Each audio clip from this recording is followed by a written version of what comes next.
Hello, everybody. Tate Davis here with another album review for you. And what album are we going to be reviewing today, my young Padawans? Padawans, my younglings. I don't know if Padawan is plural or not, but in either case,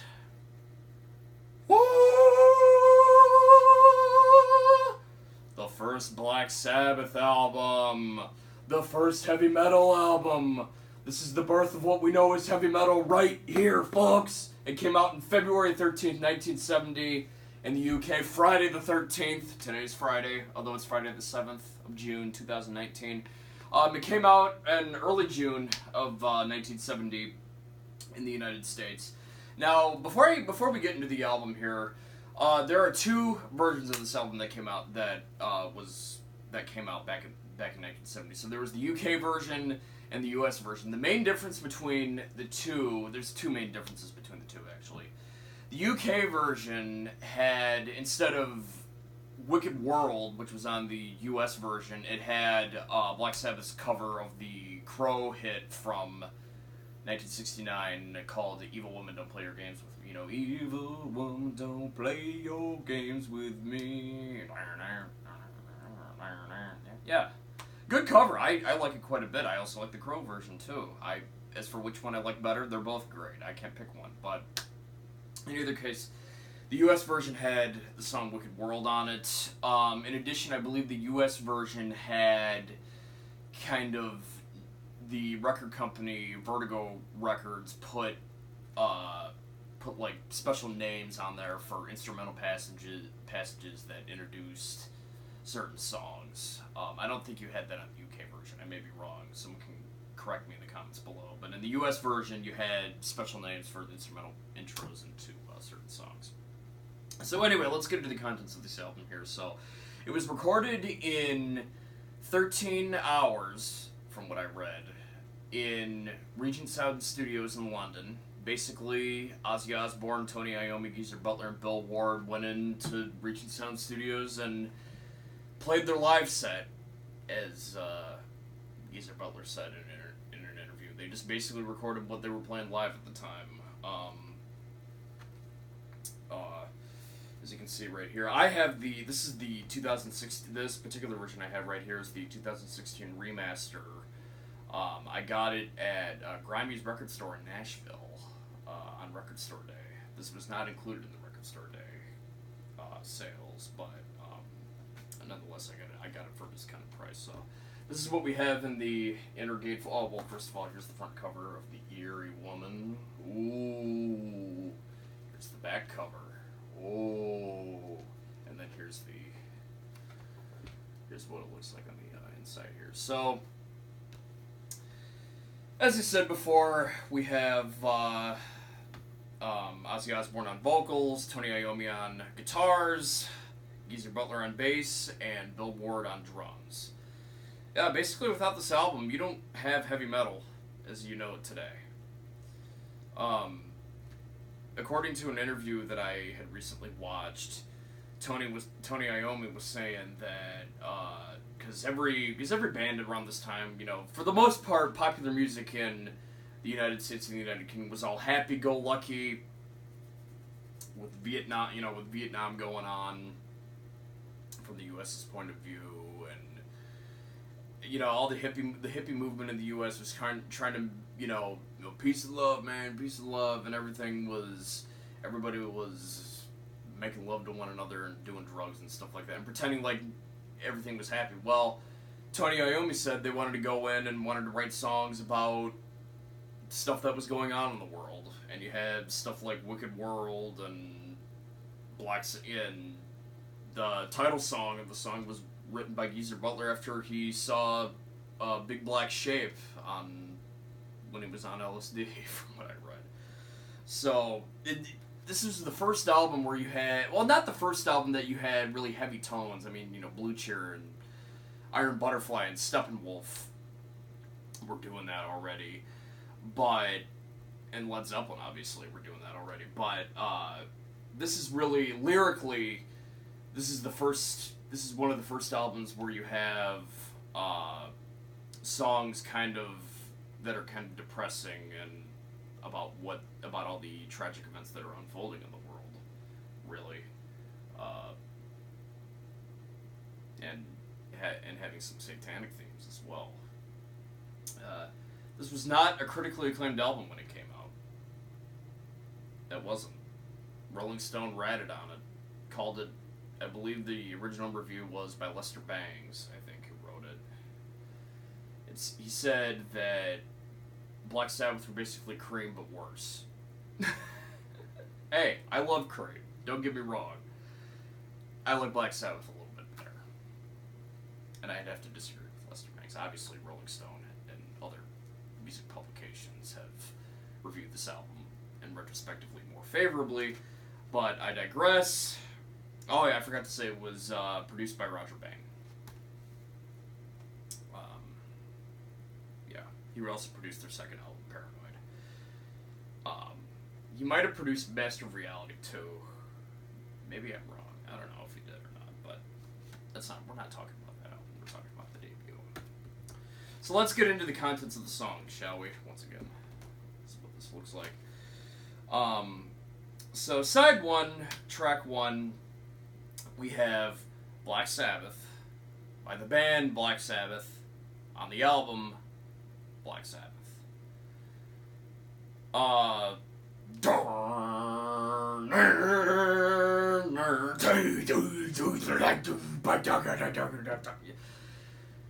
Just hits you like a truck. Geezer Butler, from what I read, based that 3-note little motif there on Mars from Gustav Holst's The Planet Suite, from the Mars movement. And Bill Ward's drumming shines on this album particularly, but I'm going to be talking a lot about Bill Ward here, so bear with me. Bill Ward, especially on this song, is probably, in my opinion, at his most percussive. You're filling in those gaps where you hear those Mars notes, if I can call it that, where Tony and Geezer sort of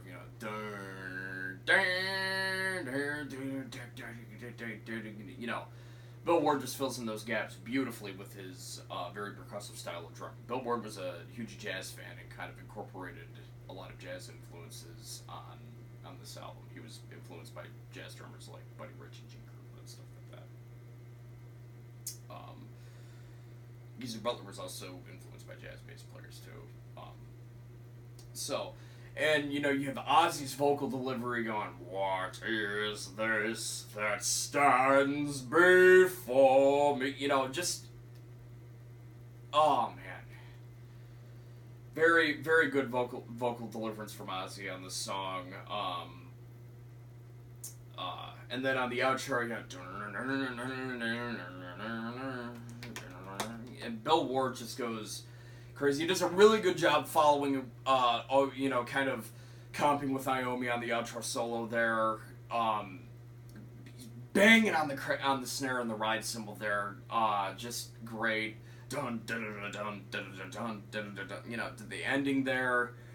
The band is really tight on that ending there. Just an awesome song. Probably the first heavy metal song as we know it. As I've said before.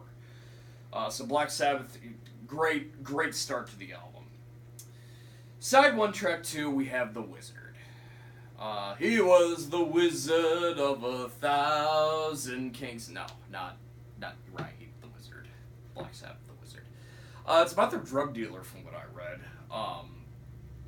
At the time, Ozzy Osbourne doing a really good harmonica thing. Great intro right there. He does a very good harmonica solo there. Bill Ward, again, very percussive in the way that he phrases his bass drum and snare hit in the verses. And again, filling in those gaps left by Tony and Geezer musically. Just Ozzy's vocals are really good in this song. It's a very percussive sort of feel. You've almost Latin influence in a way. Maybe not, but you started getting that Latin just a tiny bit. I'm not saying that that this was really Latin influence, but you get sort of a Latin influence there, just a tiny bit of one. That especially the first Iommi's first solo and Bill Ward's kind of roll on the floor tom there is very good. When he does that. So the Wizard, very, very good song. Probably my favorite on the album. Maybe. We'll see. Let's see what else we got on here. Again, record company thing, Wasp. Basically, another name for the instrumental intro to Behind the Wall of Sleep. Another fantastic song. Very great. Bill Ward really lays it down on this one. Very one of Ozzy's best vocal deliverances on this album. Again, just a very great performance by the band. Bill Ward again filling in those gaps left by Tony and Geezer. Just again solid. This is Bill Ward kind of doing his Ringo Starr type thing where he's just kind of laying it down and doing a damn good job of it. So Behind the Wall of Sleep, awesome. It also works. It's also pretty funny if you take the lyrics to Deck the Halls and phrase it with the music of Behind the Wall of Sleep. Deck the halls with boughs of holly. 'Tis the season to be jolly. Down we now our gay apparel. Troll the ancient Yuletide carol. Yeah, okay. That's enough of that. Basically, again, another Vertigo, Warner Brothers inserted name here to describe Geezer's bass solo. A great bass solo, by the way, is an intro to NIB. NIB. Oh yeah! If you were listening to this album back in the day, in 1970 when it came out, this would have been the second satanic reference you would have ever heard on a rock record. The first one being the title song of Black Sabbath. NIB, again, there's a kind of a pattern here on their first album. Wonderful riffing by Tony and Geezer here. Bill Ward again filling in those gaps. Bill Ward's bass drum comping with the other instrumentalists in the band on this song is particularly notable. This, in my opinion, one of Iommi's best guitar solos, both in the middle and in the end. Geezer, lyrically, it's one of Geezer's best. Girl falling in love, falling under the spell of Satan when he falls in love with her. Just great song. Great way to end side one. So side two. What do we have on side two? If you have the US edition, you have the song Wicked World. The band really showing their jazz influences on this song. In fact, it starts with a 1920s and 30s swing part on the hi-hat by Bill Ward. And Geezer Butler really just laying down the fast bass line, sort of similar to a jazz bass line. And just Iommi just riffing all over the place. Ozzy Osbourne singing Geezer's lyrics about people in the world dying of disease and us putting a man on the moon. But if we can put a man on the moon, why can't we help the people on the other side of the world that are dying of old diseases? And people dying. A child having lost both of their parents, as described in the last verse, to these diseases. Just a great song, nonetheless, showing the band's jazz influences. And once again, spectacular drum performance by Bill Ward and filling in those gaps led by Tony and Geezer. Again, I know I've said that a lot, but that's a recurring thing on this album. So we have kind of the last song on the album. They all kind of run together. A bit of finger, just again another record company. Oh, I forgot to mention, before we get to that, as I mentioned before, on the UK version of the album, you would have Black Sabbath's version of Evil Woman by Crow. Again, great cover. I like the Crow version a lot too. I don't know which one I like better. Just a great pop song that their manager forced them to record. It was their first single that didn't go anywhere, but their manager forced them to record it so they could have a hit single on their hands. So, as many bands were going after back at that time. So, again, side 2, track 2, 3, 4, basically. Bet a Finger, again, another record company name here for an instrumental passage at the beginning of the song. Sleeping Village, I like the way that kind of the folky intro to this one, Tony Iommi playing an acoustic guitar and Ozzy kind of sounding really mysterious and really soft. In my opinion, one of the only times Ozzy actually tried to sing normally. And he does a good job of it, I think. And then after that, the 3 instrumentalists in the band just absolutely enter into this great jam type thing where they lock in so perfectly on the end of Sleeping Village there. So what does that lead into? That leads into the last song on the album, which is a cover. It's a cover of the Ainsley Dunbar Retaliation classic, Warning. None of you know who the hell the Ainsley Dunbar Retaliation is, do you?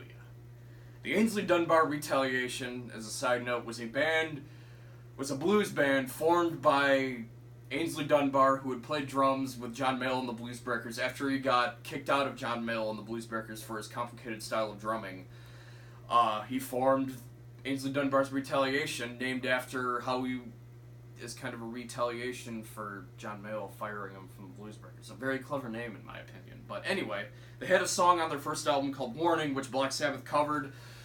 The Ainsley Dunbar Retaliation version is good, but I think Black Sabbath did a much better version of it. And for the most part, it follows the Ainsley Dunbar Retaliation arrangement, but with instrumental passages in the middle of it. Tony Iommi again is finest moments soloing during the those middle guitar solos in there. Bill Ward again playing a very percussive drum part with his toms, kind of following again Tony and Geezer. Those 3 instrumentalists were basically made to play with one another. And Ozzy Osbourne, singing the blues basically and doing a great job of it. Yeah, I love their version of Warning.